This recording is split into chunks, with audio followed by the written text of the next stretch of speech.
نحمده ونصلي على رسوله الكريم. عزتمندو مسلمانانو، یو عجیبه وظیفه راته بیانومه.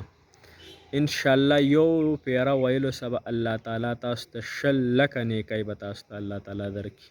په یو پیره ویلو سره دونه بهترینه وظیفه ده، نو څونه چې ډیره وي هغومره به ډیره ثواب درته الله تعالی درکوي. دنیا چې ده دارالبقا ده، دلته چې څه وکړو آخرت کې برته میلاویږي. آخرت دارالجزا دی، دلته چې څه وکړو ابد آخرت کې میلاویږي. نو دا د هغه ابراهیم علیه السلام نبی علیه السلام ته عرض کړي یا رسول الله جنت ځمکه همواره ده، یعنی شړ میدان دی، او خپل امت ته دی ووایي چې دی کې بوټي او ونې ځان له وکري. نو څومره چې ذکر کوو الله تعالی موږ له او تاسو له په جنت کې ونې او بوټي نال کوي. یو جنتی په جنت کې په سیړ باندې اوړي، هغه نه ښکلي خوشبو راچوته شي. بل کس یې تپوس کړي هغه نه چې کم لاندې درجه کې کم کسي چې یا صاحبه تا کم داسې عمل په دنیا کې کړی دی چې الله تعالی ستا نه داسې یو خوشبو راچوته کړه، داسې مزیداره چې زه هم حق حیران کړم. او ته وایي چې ما یو پیره تا نه په دنیا کې سبحان الله سیوا ویله، یو پیره، نو دونه غټه منافع.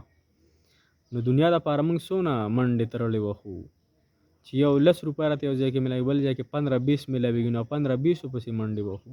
خو هغه راته ښکاره ده که نه، د هغې جزا راته ښکاره ده چې په دې باندې دوکان سازېږي، په دې باندې کور سازېږي، په دې پیسو باندې بنګله سازېږي، واده پې کېږي. خو کوم څیز چې موږ نه پټ دی هغه د دې سترګو کوم چې حقیقي سترګې دي هغه کولو شي، او دا مجازي سترګې پټې شي، نو انشاءالله د هغې صله به الله تعالی مو تاسو ته راکوي.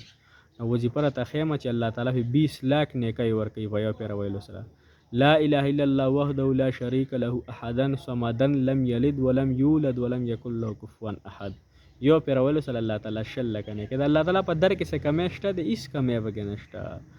الله تعالی فرمایي که ټول انسانان او فریان ما نه د خپل وس موافق او د خپل خواهش موافق ما نه وغواړي او زه غونډو له د خپل خواهش او موافق ورکم. نن سبا انسان هر انسان وایي چې الله مولا سم ګاډي بنګلې هر څه راکړي، نو الله تعالی څه فرمایي چې زما په خزانو کې دونه کمی نه راځي، څنګه چې یو ستن په سمندر کې ډوبه کې ستن راچوته کې هغې پسې هسې هغه اوبه لږې شان پسې نښتي، دونه کمی هم د الله تعالی په خزانو کې نه راځي. نو الله تعالی نه غواړئ او دا وظیفې در سره انشاءالله کوي. الله تعالی هم خوشحاله کړه.